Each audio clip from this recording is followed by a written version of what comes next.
Well, welcome, friends, to a brand new season of The Shepherd's Voice on this September 8th. We want to welcome you to the program and, of course, introduce you to the host of the program, the Bishop of Trenton, Bishop David M. O'Connell. Bishop, welcome back. How are you doing, Jim? I'm doing great. What's this all here? Well, what do you got here? We're using all means of technology here to try to get out into the world, as the Lord said. So Facebook Live and YouTube Live, they're watching us right now. So that's pretty sharp. All around the world. Wow. And we got a letter today from someone in Texas who was watching us do our thing here. Wow. So. Were they affected by the hurricane? Yeah, that's Corpus Christi, actually. Boy, that was really something. Awful. But this is just another expansion of the apostolate. There you go. There's no holding you back. No, as long as the Lord keeps me here, I'm going to keep going forward. Forge ahead.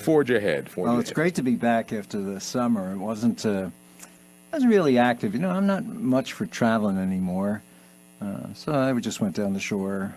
I was down in my little place at Point Pleasant for a couple weeks, and then a day or two here and there. I really don't need a lot of vacation, to get rejuvenated. Right. I do those staycations. I like just staying at home. Isn't that when right? You don't have to go in the office. And not you do don't anything. have to go anywhere. It's great. That's right. Well, you earned it. You had a busy year and took some time off. And busy ahead. The calendar ahead is unbelievable. Yeah. Well, today's the feast of Blessed Mother, her birthday. The birth of Mary, which the Church has established around the 6th century as a feast, and the Eastern Church, of course, observes it as well. There's no scriptural account for the birth of Mary, the Blessed Mother, although references can be found in a lot of other writings. There's something called the Proto-Evangelium of James, which I think some of its earliest versions go back to the 2nd century, where they talk about the story of Saints Joachim and Anne. Reminds you kind of Abraham and Sarah a little bit, that Joachim and Anne didn't have a child. Right. And so they prayed and prayed and prayed that God would give them a child. Right. And then there was a promise made, a vision to them, that the child that would be born would have a very important role to play in the history of salvation. And of course, that proved to be true, of course, with the Blessed Mother, and that kind of became a tradition, which turned into pious practice, which turned into the feast that we observe. And it's interesting because it occurs 9 months from December the 8th, from the Feast of the Immaculate Conception of Mary in the womb of Saint Anne. So it's a beautiful feast, and a lot of this tradition and the piety. People say, well, you can't prove it, and there's no record of that. That's not the point. The point is, what does it celebrate? And it celebrates the relationship of Mary to God and to Christ in the history of our salvation. And that's a pretty special thing. It sure is. And same thing with the Annunciation and Christmas Day, the 25th of March to the 25th of December. But that's the beauty of our church. That's the tradition of our church that just kind of leads us through it's the cycle of the liturgical year. And all the wonderful feasts that we celebrate. That's very true, and very true that Mary is so present. And it's in a way coincidental, a beautiful coincidence, as we continue the celebrations of the 100th year of Our Lady of Fatima, the appearances of Our Lady of Fatima. With all this going on in the world today, there's no better time really to pray for the intercession of Mary and her guidance and our help in the world, especially the last week or two with the natural disasters. And there hasn't been anything like this in my memory. And that earthquake in Mexico last night, right? 8.1 on the Richter scale, and they said dozens and dozens of people have been killed. It's on the Pacific side, on the Gulf side, and just terrible what's happening. But Harvey, and now Irma following up. I was talking with Cardinal Dan DiNardo, who's the Archbishop of Galveston, Houston. We were texting, and I called him, and he called me a couple times just to fill me on this day. It was just a nightmare. I couldn't believe it. He was staying at St. Mary's Seminary out there. He couldn't get out of the seminary to get back to his home or to his office. And so, I decided that, of course, the time was right for a second collection and to try to, the country and the Bishops' Conference was so generous to us on the East Coast when we had Superstorm Sandy. And, this time has come for us to pay back. And so we had a second collection this past Sunday for the victims of Hurricane Harvey. And when the proceeds come in, they'll go 100%, as we always do. I'll send them out to Cardinal DiNardo and ask him to, and the bishops out there, to determine what's the best way to get that money as soon as possible to the people. I mean, have you seen the optics? It's I was watching something on YouTube or one of the Facebook or something, and it was a priest who I guess a parishioner had rowed him back to his parish church. Oh, I saw that too. I saw that. I mean, up to almost mid-thigh in water, the entire church, the building itself, up to the top of the pews, and you could hear it in his voice how devastated he was to walk in there and see that, to see the devastation of what was really his home, his parish church. And people don't really understand. I guess we do a little bit here because we experienced it ourselves. But to that extreme, 5 years ago, it's hard to believe, but it's still, it's raw. It's still fresh in people's minds. Sure. And just like here, when people didn't have flood insurance, many didn't in Texas. Right. You had the deaths that occurred, but the real devastation, people's lives, their homes are wiped out. And as you watch them on TV, you can't help but feel for them. I mean, it's heartbreaking to see these. And then another storm coming, Irma coming, which they say is one of the largest ever on Florida, record. Yeah. The entire peninsula is going straight up. It's unbelievable.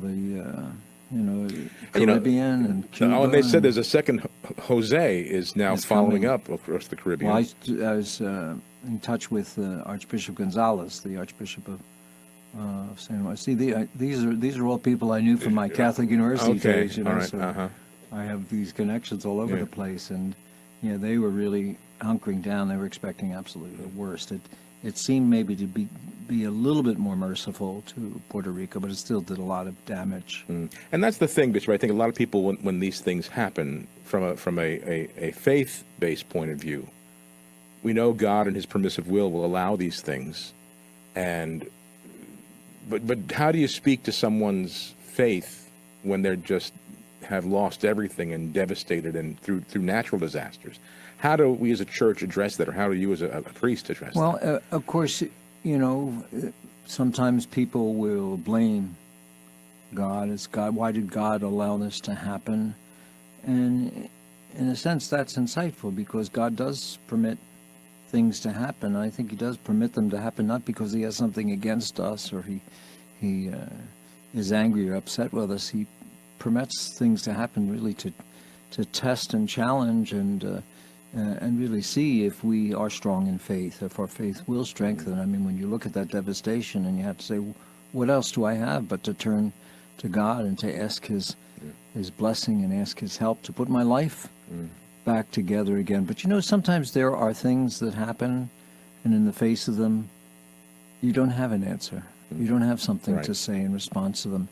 And so I think this is another one of those occasions where there is such devastation. I mean, I got these questions constantly after Superstorm Sandy, as I did travel along the coast and made visitations in the churches and the parishes there, and it's really, really very hard. But again, true to our spirit here in New Jersey, our parishioners in all the parishes of the diocese, I mean, they were so generous and so eager to respond and quick to respond. And I'm getting reports from some of the parishes that did the collection this week. I asked them to do it right away while this is so fresh in people's minds. I asked the pastors to conduct the collection. Now, some of them didn't. Some of them said, they're going to wait till a week or two because they had something else going on in the parish. But, I mean, they've been incredibly generous. One parish reported to me that they collected $47,000. Wow. Isn't that unbelievable? Wonderful. The generosity of people. Yeah. We have these second collections. We have a lot of them during the year, and if the people wonder about them, believe me, the pastors do too. When I send them the list, the second collections are identified by the Bishops' Conference. Okay. And there are a lot of them. There's about 30 of them on the list of national collections. So they're not unique just to this diocese? It's national. They're established by the Bishops' Conference at the November meetings, and then once they're put on the calendar, they're continued unless the reason for the collections disappears. And there's the campaign for human development. There's the Catholic Communications Right. and all kinds of collections. Peter's Pence. And for the Retirement for Religious, Right. which is one of the biggest collections and so forth. The collection for Catholic University of America, which is a second collection. But the point of these second collections is it's the church beyond your diocese, the church beyond your parish, the needs that are there to try to help out the church. There's a collection for the church in Africa. There's a collection for Eastern Europe and so on. So there's a whole bunch of these collections. When a collection is proposed, generally the Bishops' Conference will vote on it and will put it on the calendar. We don't initiate a lot of new regular annual collections, second collections, and occasions like this where the superstorm hit, or in our case when Sandy hit, Right. and the dioceses and parishes throughout the country takes up the collection. That's a one-shot deal. It's Sure. it's not something you do every year. Right. In our case, as we look at Irma now and other storms that are forming in the Atlantic. We can't have a second collection For everything. Right, So right. what I propose to do is, as we look at maybe some future storms, is just to make available or to list and to send out to the parishes, good charities that would be the good source where people can send their gifts or their contributions directly. And Yeah. I think that would be a good way of handling, because, as I said, you can't do something for everything. This Sunday, the Catholic Youth Collection, scheduled annually. It's one of these regular collections. And I wonder sometimes, because I hear people say, why having a collection for Catholic University? My son goes to Notre Dame. My son Right. goes to Fordham. My son, why are you having that collection? Why not give it to the other schools? I don't think people understand. Catholic University, when it was established, although there were other Catholic colleges in existence, it was established with the approval of Pope Leo XIII at the recommendation of the bishops of the United States. And Pope Leo approved it only if it were to be the national university of the church, and only if it would have the support of the bishops.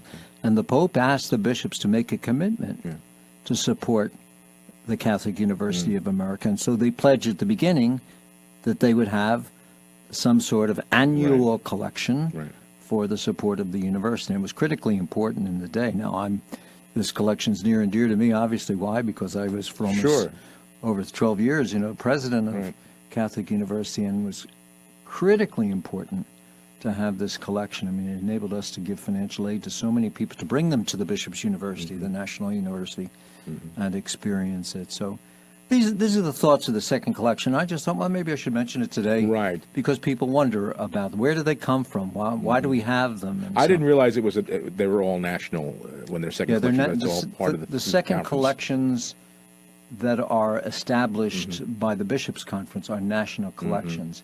Now, if we have 20, 30 national collections a year, you still have Sundays where you don't have a second collection, or a second collection for a national cause.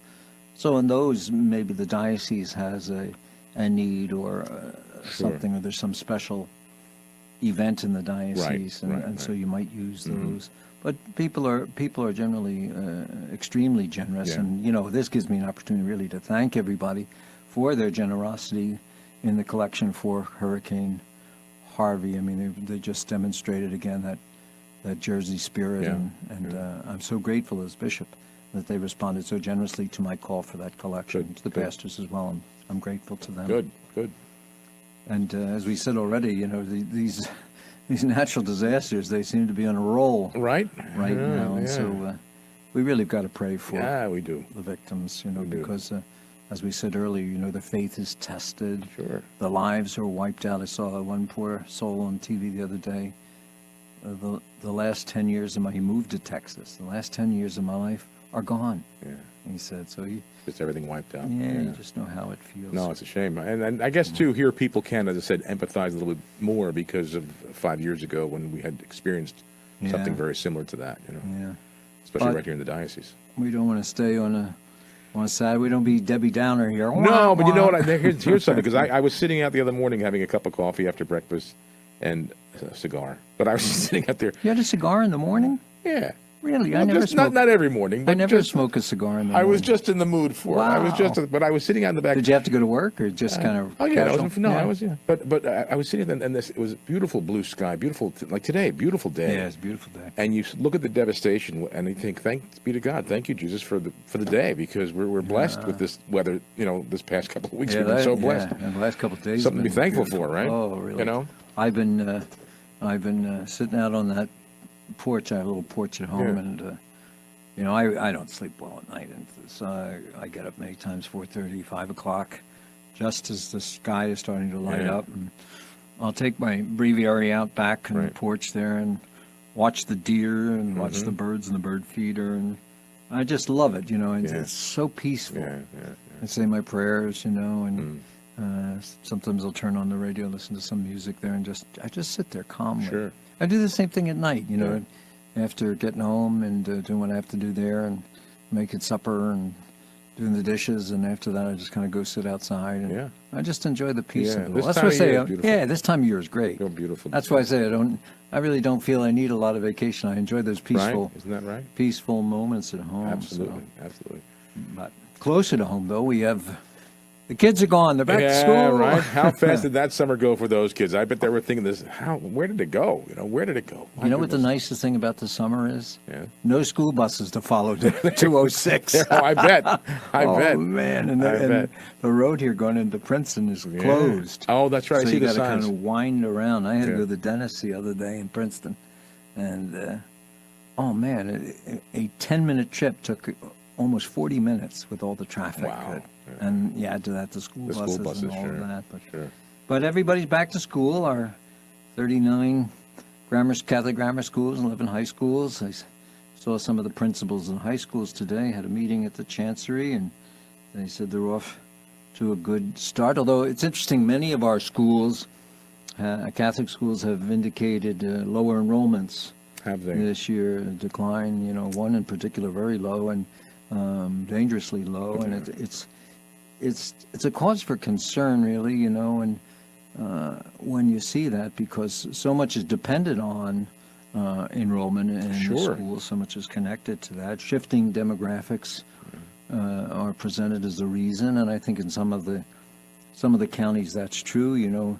A year can make a difference in terms of the numbers of people that are moving from one place to another. I see the for sale signs even here in Princeton. Of course, the taxes are so high here.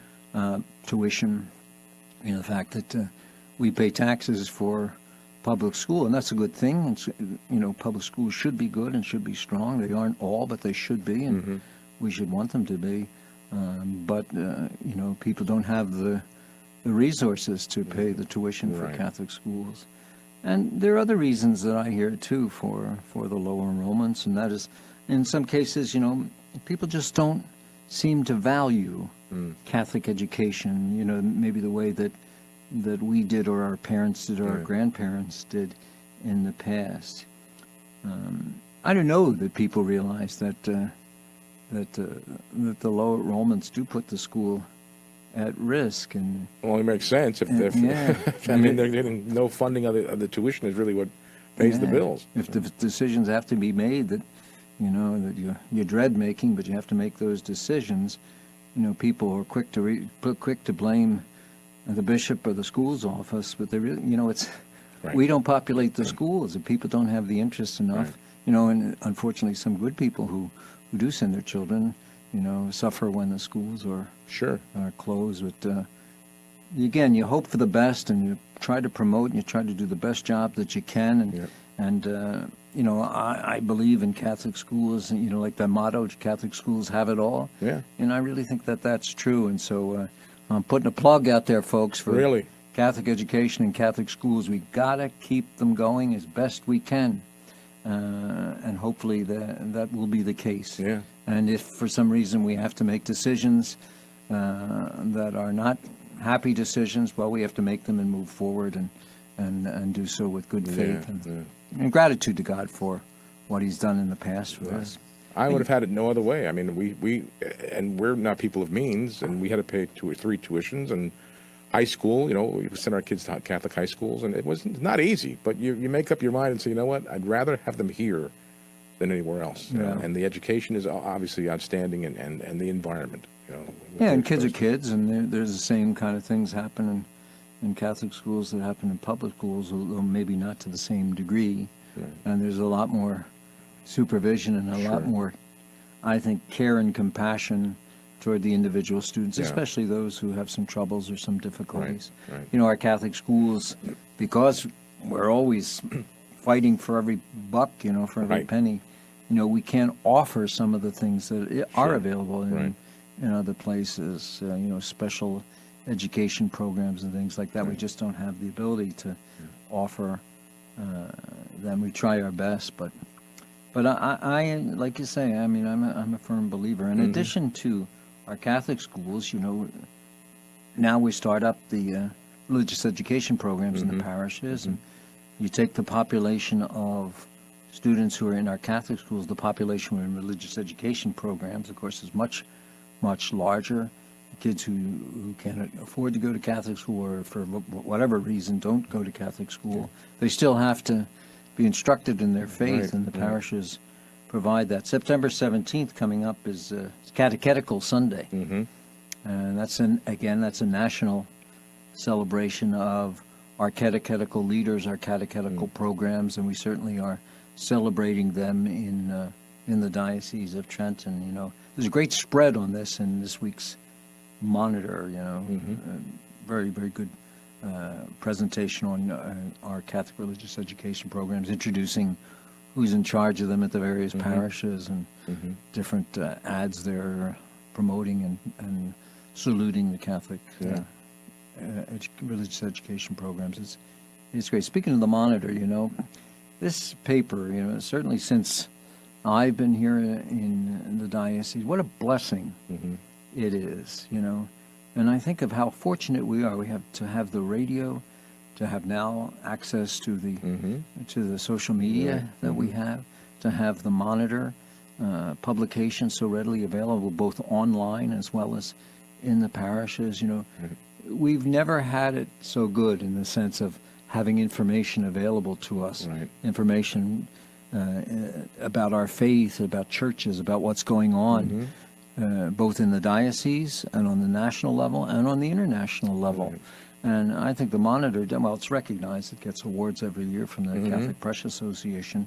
But it's a beautiful thing, and it's very important to me as bishop, because I use this publication to get messages out to the people, and things that I think need to be said, announcements that need to be made. And so I really appreciate it. This week's edition, which will be available in your parishes and online, some great stories this week. So it's worth reading. So absolutely, get that Monitor. Absolutely, take a look at it. It's and important. We're very grateful, because you mentioned when you first came in earlier today that again the good people at the Monitor did a nice feature on just what we're doing right here on the use of social media, and your program going live on Facebook and YouTube and all the and you're local going programs. to masses. I saw that in the we in the are Monitor. Yeah. What is that about? What is we remember last winter you wrote a letter to the pastors about on our behalf, and so we go to parishes, and the young women here do a little presentation either before or after Mass, a short presentation. Oh, nice. We have a table of stuff available for schedules and things, and then we broadcast the last Mass. Awesome. Of their Sunday schedule. So, in fact, this coming Sunday we're going to be at Holy Innocents. The following Sunday at Holy Cross. Oh, wow. So it's That's great. Holy Cross in Rumson? Yes. Excellent. Yes. In fact, it's their feast day. They're celebrating that Sunday. So we'll be there for that, broadcasting that Mass, and it's great because it gives the lectors, the music people, a chance to kind of shine over the air, because it goes over. I mean, all of our stations, and now it goes actually with our streaming audio. It's all over the place, anywhere. Anybody. And now would they be able to view the Mass? We're not doing that yet. We're just broadcasting, but we probably are headed in that direction. Well, we could be, because with technology now, the way how we're doing this, Bishop, is we have a piece of equipment that one of our board members purchased for us a couple of years ago. That it used to be when we remotely broadcast, we would need a telephone line and all kinds of. Sure. Now we just have a little hotspot. We go 4G technology and connect it right to the station. I'm controlling the station from my laptop at the church, and wow. I mean, it's just amazing. So, in fact, we're going to be doing our Friday program 2 weeks from today at Leonardo's restaurant for the Sun. Nice. We're going to have a little San Gennaro Festa over there. Hey, that's a good. Doing live radio, and Monsignor Sam's going to be our guest. He's going to come and talk to Sirianni. Sirianni? Going to talk all things Italian that How day. come he always gets the good deals? You can come on. We're inviting everybody. We can call you Bishop O'Connellini. O'Connellini. Canello. Oh, Canello. Put the O at the end. Canello. There you go. That's right. Reversing. I used to go to that festival always in New York. It was a scream. Oh, yeah. And I'd go to the church, and there was always priests hearing confessions, and I'd go to confession and hear the music outside and the smell of the sausage and peppers. Oh, sure. It was always something to look forward to. In fact, Old St. Patrick's Cathedral, which is the church down there on Mulberry Street, where my grandparents were married in that church. Oh, wow. They lived on Mulberry Street when they first came over to this country, so it was neat. nice Italian ghetto, so there's some history, Manfredonia history there as well, but it is a wonderful festival. Yeah, I lived in New York for 9 years. I was at St. John's. I was the dean at St. John's. Oh, okay. Vice president there at the university eventually before I left there. And I loved this city. Of course, I was a subway rat. I was always going over the city after work on Friday or Sunday afternoon. Right. I would walk. I can't believe this. I would walk from Central Park down to the Twin Towers. Wow. On a Sunday afternoon, just to get exercise, and back. And back. Ooh. Yeah, that was quite a walk, because during the week I'd be sitting at the desk all the time, sure. and so I was glad to get out. And, Sure. there was always movies. There was always something to do in the city. And, it's the city that never sleeps. yeah, that's right. Like Trenton. Like Trenton, that's right. That's right. It's the city that never sleeps, number 2. There you go. There you go. This week we have a great annual event. We have the priests' convocation, and that's an annual, as I say, every year we have the priests meet, and we have a couple days together. We changed the venue. We used to meet in Avalon. Now we're meeting in Galloway Township, a little bit closer to some of the priests. Tuesday night, Wednesday, and Thursday, and it's a beautiful event. And the priests get together.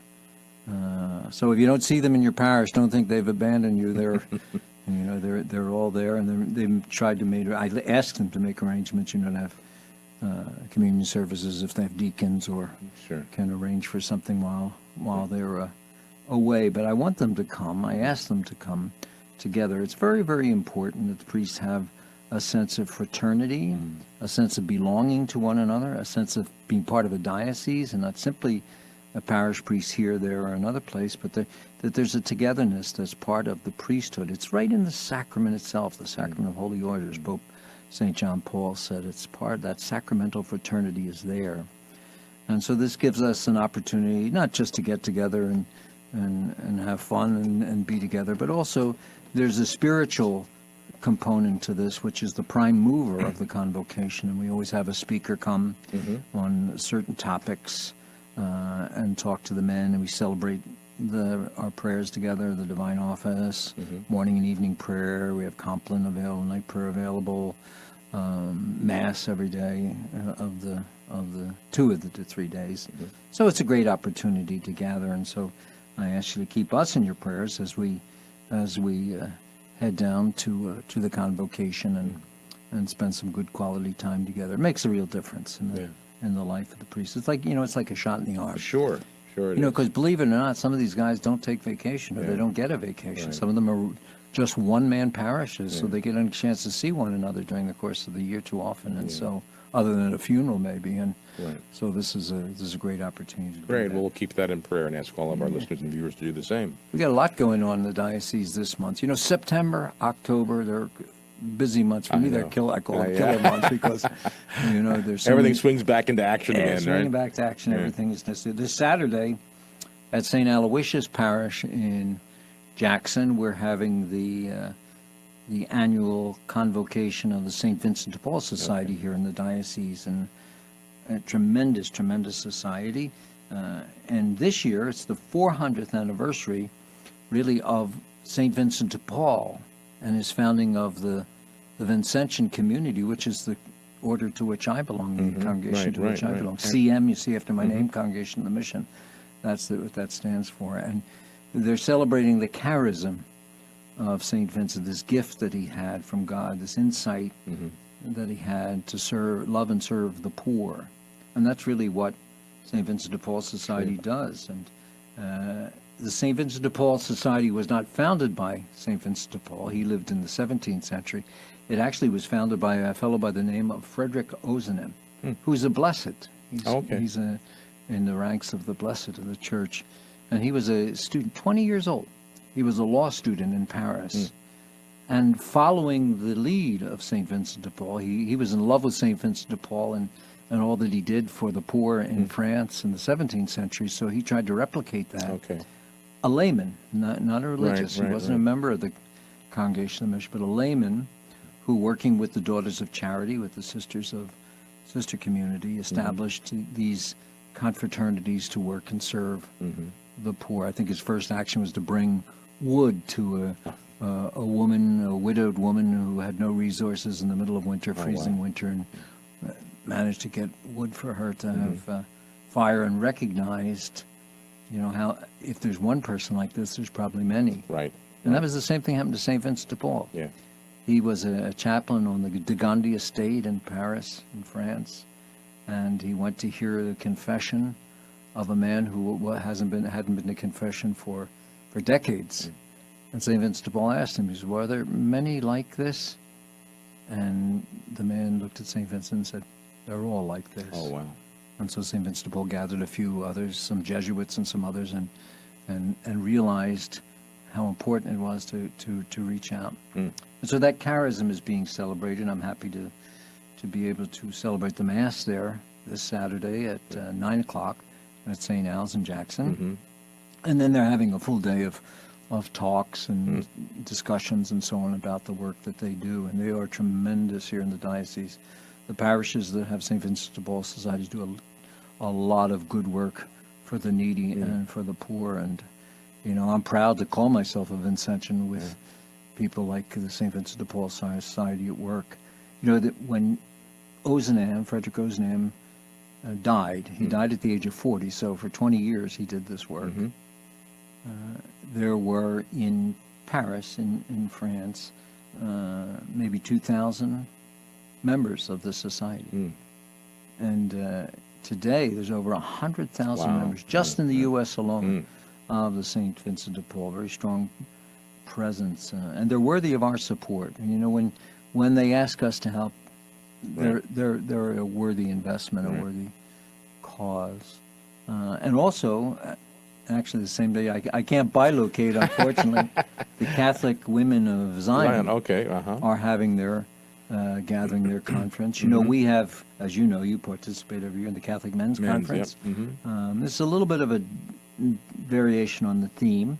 It's not as large or as widespread as the Catholic Men's Conference, but it is an opportunity for our Catholic women to be together, to celebrate Mass and celebrate their all the distinctive things that identify Catholic women throughout the diocese. And this year, I think it's from 8 to 3:30. It's going to be at Holy Family. Over in Lakewood, and it should be a great occasion. I know the Chancellor Terry Ginther is going to be present and represent the diocese and represent me at that event because they asked too late. I had already committed to St. Vincent de Paul, so maybe next year. A little tug of war with the bishop. Oh, you know, and I'd love to go to all these You can't be everywhere, but you can't be everywhere. Right. On the 14th, as the priest convocation ends, I'm going to head up to Newark, to the Basilica there, for the conferral of the pallium on Cardinal Tobin, the Archbishop of Newark. The Archbishop of Newark is, by virtue of his office, what they call the metropolitan of the province. The province is the 5 dioceses in New Jersey. And the metropolitan, he doesn't run the other dioceses. His job is to kind of coordinate common action, common effort, because every bishop is autonomous and reports only to the Pope. Right. But he is the guy who kind of gets us together periodically. We talk about what's going on in our diocese, what we need to do in New Jersey for the Catholic Church. And we meet, I think, 4 times a year. I go to 2 of the 4 meetings, I think. So I'm trying to get them to be interested in technology, maybe, and to do meetings more by video conferencing. We did it once. Easy to do, sure. We did it once, and I thought it went well. But there were maybe not everybody was as comfortable as I mean. I'm used to it from years. You're a media guy. That's and from being at Catholic U, where we had so much Right. technology and all of that. But it's worthwhile. But anyway, we go up for that. Mm-hmm. The pallium is the special stole that the Archbishop wears. You perhaps have noticed it, like if you look at Cardinal Dolan or some other archbishops, Archbishop Chaput. It's something given, it's made of lamb's wool. It's given by the Pope to the Archbishop, and the Archbishop is the bishop of a major see, and it's given as a gift. In the past, the Pope put the pallium over the shoulders of each archbishop at a mass or at a ceremony in Rome on the feast of St. Peter and Paul. Oh, okay. The pallium signifies kind of your relationship with the universal church and with the see of Peter. But now they do it differently, and Pope Francis gives you the box with the pallium in it on that feast day, and you come home, and then the papal nuncio comes to your archdiocese and confers the pallium on you in the presence of your own priest, right? You know, not everybody can go to Rome for the Mass. Sure. And now it's a celebration in the diocese. And so the 5 bishops of, the 4 other bishops in New Jersey, in addition to Cardinal Tobin, will gather at the Mass along with the priests, the deacons, the religious, and the lay folks up in the feast of the Triumph of the Holy Cross. 14th, And believe me, many days when I say this mitre is crowned with thorns. Yeah, well, there you go. Comes with the territory, doesn't it? The race is to the swift, as the That's Irish right. say. That's right. On Sunday the 17th, Catechetical Sunday, we're also having a special Mass at the Co-Cathedral. Okay. St. Robert Bellarmine in Friel. That's the feast of St. Robert Bellarmine. Oh, it is, okay. And Monsignor Sam Siriani, whom you're inviting to the special Italian meal. He's the rector and pastor of the parish. Great fellow, and he's asked me to come and celebrate the first celebration at the Co-Cathedral of the patron. First time we celebrate as a Co-Cathedral the patron, so that's good. And there's a Mass there at 11:30 a.m. on Sunday the 17th. I'm happy to be there, and I'm sure anybody's welcome would like to come. Big thing for me, of course, always is confirmations. Right. And I hit the road on the 18th of September. It seems like a never-ending process. Sure, every just year. when you get done, you start them up again. And we'll start up in Hightstown at St. Anthony of Padua and then begin the process throughout the year. 23rd of September is the New Jersey, not national, but the Jersey Catholic Conference's Charismatic Conference. And that's going to be at St. Mary's in Middletown. Father Jeff Kegley is the pastor there. And I'm going to celebrate Mass on the 11th. Then skedaddle back here to Trenton. And that night, the 23rd, we have the Diocese of Trenton Catholic Charities Guardian Angels Dinner Dance. And with my leg, my dancing career is over. Yeah, you and me both. Right? But that's an annual event in support of Catholic Charities. And they identify 5 or 6 people in the counties or in the diocese who've made special contributions to their work and their mission. And they'll be honored at that dinner. It takes place at the Hyatt in Princeton. And you just go on if you're interested in going or interested in getting a ticket for that, you go on Catholic Charities Trenton, one word, Catholic Charities Trenton, lowercase.org, and they'll be able to tell you all about that. Or you can look in the Monitor; it's also referenced in the Monitor as well.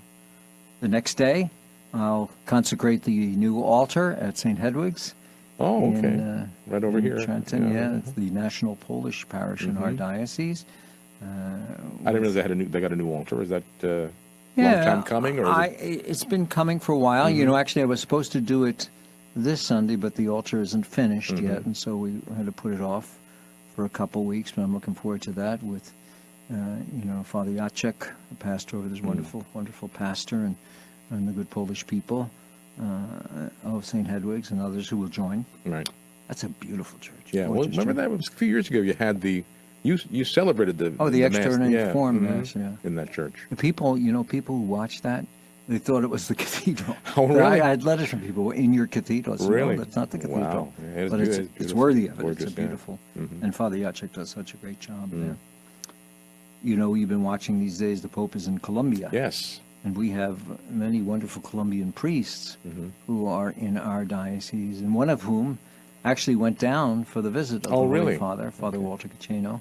He's at St. Rose in Belmar's, the parochial vicar there. And he's been sending me pictures and photographs. Oh, yes, okay. And it's great. He's down there and giving me kind of a blow-by-blow description each day on text and so on and so forth. He's very happy. And he has a brother who is a priest. I think his brother is... in Colombia? In Colombia, yeah. I think his brother is the secretary to the bishop. Oh, really? Down there in the diocese that he's from. And so it's great to see those pictures. Yeah, I bet. The 27th of September. I'm giving you like a little calendar here. Well, that's right. That people know where to find you. There's a lot of stuff going. Yeah, they know where to find me. All right. I never seem to get lost. And you know, it's this thing that makes you accessible all the time. But I guess it's a good thing. It's the Feast of St. Vincent de Paul, the founder of the Congregation of the Mission, and the founder of the order that I joined when I was a young man. And that's Pope Francis has made that day the World Day of Migrants and Refugees. Okay. You know, an issue that's very close to his heart. Sure. And so that I've asked the priests in the diocese who are migrants or who immigrated to our diocese, you know, if they were able to host some special event to commemorate that day. You know, I sent out to the priests recently a list of the world days of, you know, World Day of Prayer, World Day of Food, World Day of Migrants and Immigrants, you know, a list of them. Tons of these world days. I don't know where they all came. I don't remember these in the past, but so I just finished sending him out the list with all of them indicate what came from the Vatican, what comes from the Bishops' Conference, what is local. And no sooner did I get it out than the Bishops' Conference announced another World Day. World Day. Running out of Sundays, though, right? for this weekend. But speaking of migrants and immigrants, you know, we got the news this week about the so-called DREAM Act, you know, the Deferred Action for Childhood Arrivals, DACA, as it's called, and the Trump administration announced the end of the program as it had been presented, and he established in a way, or the government established in a way, a date, an expiration date on the legal status of some 800,000 people who entered the United States illegally as children. And the future of these people, they call them dreamers, the DREAM Act, or dreamers, as they're commonly known, is now, by the presidential action, now in the hands of the Congress, which has about 6 months to enact a permanent legislative solution to this problem. And, you know, a lot has been written about this, both pro and con. There are legitimate arguments on both sides of this about the DACA program. And as a Catholic bishop, of course, in these days, you're asked about everything, things that are aspects of faith and morals, which is your mission, and things that maybe touch on them or not necessarily. And sometimes they're just outright political things, you know. And I do have my own personal opinion, but I don't see it as the place of the bishop. I certainly don't. For me, as the bishop, maybe others do, to enter into specific politics that's involved in the partisan positions that are taken or advanced regarding this particular issue, which is very sensitive and very divisive. But that having been said, you know, I think there are a few people who would disagree that our immigration system is a disaster. It's badly broken and badly in need of repair. And I think this DACA program, the Dreamer program, it's more than just a matter of politics. I think it raises some fundamental moral questions that we have to face. And although I don't like to take political positions, and I'm not in this case, I do feel I can weigh in on this, and I need to weigh in because it is a moral issue. I wonder if putting this DREAM Act to an end at this point is really a good or a right thing in the sense of moral to do right now. You have to consider the hundreds of thousands of people that are affected. They came to the United States under the age of 16. they came illegally with their parents or families. They've lived here continuously since their arrival without any kind of incident or conviction, criminal situation. They pursued an education. Some have gotten jobs. Some have gone off to serve our country in the military, the same way a native-born U.S. citizen would have. And these young people didn't choose to come here. They were brought here with their parents and their family. And our country is the only country they've ever known. It's the only home they've ever had. And so I just wonder, is the elimination of legal protection for them a good or a right thing to do? And that's the question that I wrestle with. That's the question that I pose. And that's the question I would offer to the Congress at this particular time as they're reflecting on it. Constitutional scholars, of which I am not, they debate about it. Politicians politic. Right. Right? As we all wait the Congress's action. But I think the one thing I think we have to do is we all have to keep in mind we're talking about real lives here. This is not some fantasy. This is not some fiction. We're talking about real human lives. And these people whose peace of mind and heart as they go about their business now is completely turned to fear and anxiety with the news of the termination of the program. Is that the right thing to do? Is that a good thing to do? I think we all have to pray for them, especially, but also pray for Congress. Right. You know, for they hold these people's lives and future in their hands. And so I would just encourage them, you know, do what's good. Right. Do what's right. Right. For these people. Yeah. We have also coming up at the end of the month, the Encuentro 5. You know, we have a growing Hispanic presence in our diocese. I think it's about 14-15% of our diocese at this point are immigrants from other countries who have settled here, most legally, some illegally, but they're here and they're present, and they need the gospel just like anybody needs the gospel. So on September 30th, down at Christ the King Parish in Long Branch, we're having what's called an Encuentro 5. It's an opportunity to get people together in the parishes to share what their experience has been of the church as they came to the United States and settled here, and what needs they have, what kind of evangelization we should be giving to these the presence of the Hispanics here in our diocese. And by Hispanics or Latino, you know, it's a very broad brush. Right, so right. We're talking about sometimes Portuguese as well as Hispanic and people from all kinds of countries who are here. Yeah. And so we hope that that goes well and that people enjoy that opportunity to be together. And so that pretty much wraps up a long list of things I have. You didn't mention Father Brian Patrick Woodrow's Italian Festival. When is that? The 15th and 16th, next weekend. Oh, is it? Where's that? At St. John the Baptist, at the parish. Yeah, Father's a nice, good Irish priest having his third annual Italian Festival. You have that. I think out in St. Mary's in Colts Neck, they're having a 45th. I don't mention everything. Oh, they are. Yeah, we got notification about it. That's right. Did you get an invitation to go there? We got something about it. I forget what it was. Yeah. So I do remember that. If not an invitation, maybe an envelope. I don't know.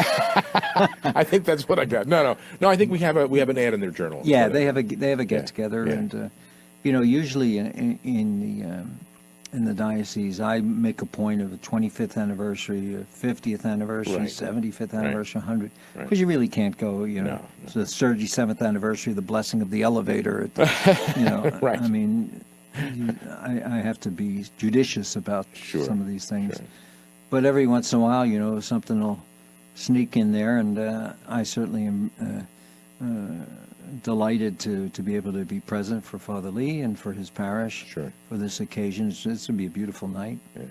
You know, there are other things, the 20th anniversary of All Saints Regional School, you know, that's going to be on Halloween. Well, somehow I said yes to that, even though it's not the 25th anniversary. And Notre Dame High School here is having their 60th anniversary, but you know, the invitation was extended to me to come and celebrate. Again, it's really the opening of the New Year Mass, and things like that happen all over the place. And so although I try to stay by the 25, 50, 75, 100, it's other things sneak in there, and I hope nobody's offended. Oh, no. I mentioned the Italian festival because I'm doing Sinatra at that thing.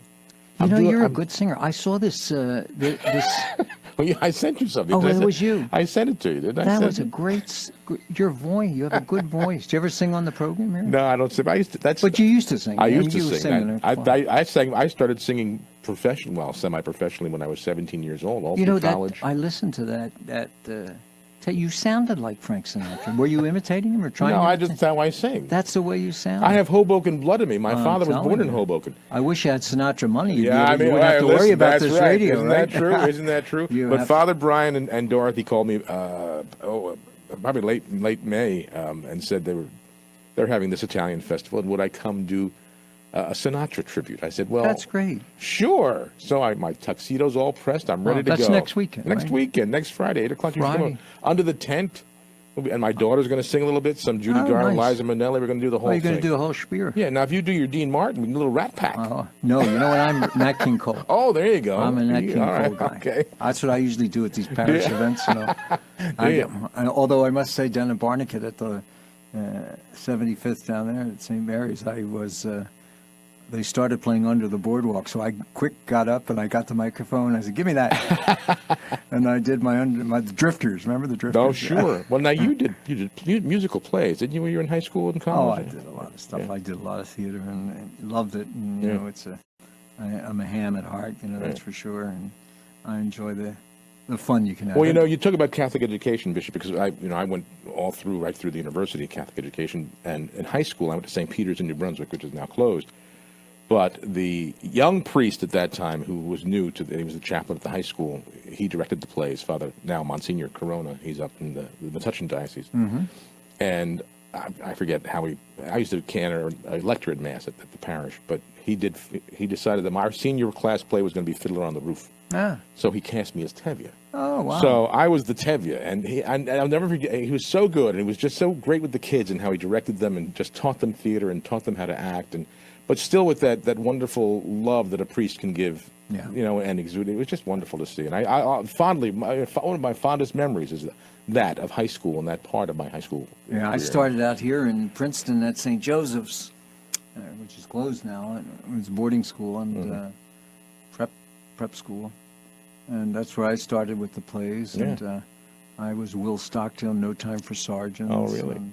And of course, we were singing all the time. We had a choir there Sure. also. It was fun. I did what was that other? I'm trying to think of Shepherds on the Shelf. Okay. Some plays that probably no one's ever heard of. It come back from the 60s, you know. You're right. It was fun. Then when I went on to college, I got very involved in the theater. Yeah. And did some work up there, musical theater, Shakespeare. Oh, wow, Stage Shakespeare. theater, did some directing, Wow. which was great. And then by the time I was in the major seminary, it's just Right. you couldn't continue No, doing no, it no, no, anymore. no. I was in cabaret. Oh, you were? Yeah, Okay. musical cabaret Sure. up in Buffalo Diocese. It was great. Really? Now, I know, and I'm sure the other high schools have, but I know Notre Dame is noted for their Fabulous musical, right? program. Right? Their musical Excellent. theater. Their program is worthy of Broadway. I'll tell Yeah, you, go yeah. see a show at Notre Dame. Yeah. You think Here, you're the high school we're talking yeah, about. high school, Yeah. Notre Dame High School here in Lawrenceville. Yeah. You think you're in seeing a Broadway show. Yeah. Yeah. They do great programs there. I really enjoy them. Yeah. I try to go over the day when they have the kids coming from other schools. Oh, It's okay. kind of like a little Right. recruiting Yeah. thing. And And that's wonderful. Wonderful opportunity. Well, unfortunately, our time is up. What? It goes by so fast, doesn't it? We have a busy month, and listeners invite you to come back next month for the Shepherd's Voice. Bishop, thanks so much. Even busier next month. Oh, we'll hear all about it, too. Wait, we'll give a blessing. There you go. Blessing God, Father, Son, and Holy Spirit be with you all and remain with you forever. Amen. Amen.